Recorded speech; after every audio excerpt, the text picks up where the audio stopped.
There are many myths about Down syndrome. Let's see what you know. Myth or fact? People with Down syndrome were never put in institutions and were always treated fairly. Not true. This is a myth. Here are the facts. I'll take this one. It's definitely not true. According to the Down Syndrome Human and Civil Rights Timeline, taken from the Global Down Syndrome Foundation, the majority of people with Down syndrome in the United States were kept in inhumane institutions and deprived of education, health care, and basic life necessities. I quote from the Global Down Syndrome Foundation. In the United States, until the 1980s, and in some cases as late as the 1990s, the way in which people with Down syndrome and other intellectual disabilities were treated represents a shameful chapter of inhumanity and discrimination in our country. End quote. I strongly encourage everyone listening to me to click the link in the description below to read about how people with Down syndrome and other intellectual disabilities were the key targets in the eugenics movement in the United States. How doctors up until the 1980s would refuse the necessary heart operations on people with Down syndrome, causing early life deaths.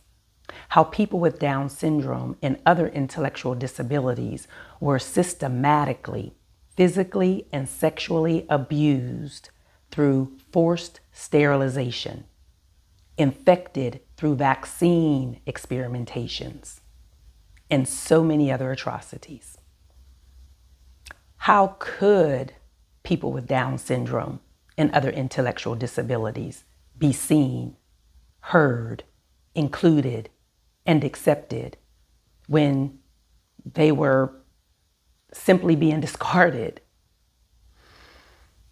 Some of the atrocities inflicted on people with Down syndrome and other intellectual disabilities are undercover, still going on today, especially as it pertains to education. Educational opportunities are subpar and a constant fight.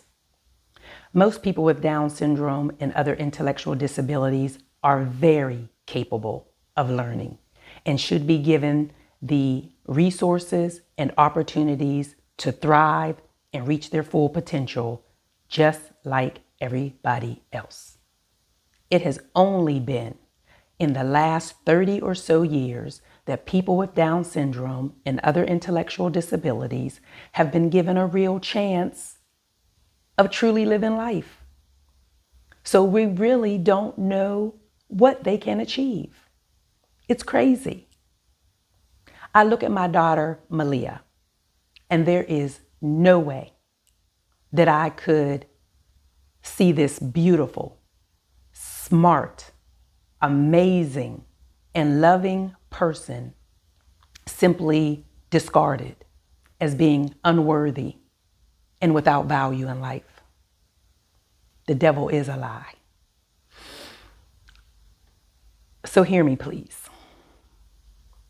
Inclusion, acceptance, resources, and opportunities are all necessary in order for Malia and the little Malias coming along, that is, people with Down syndrome and other intellectual disabilities, to truly grow, learn, thrive, and reach their full potential in life. It's past due.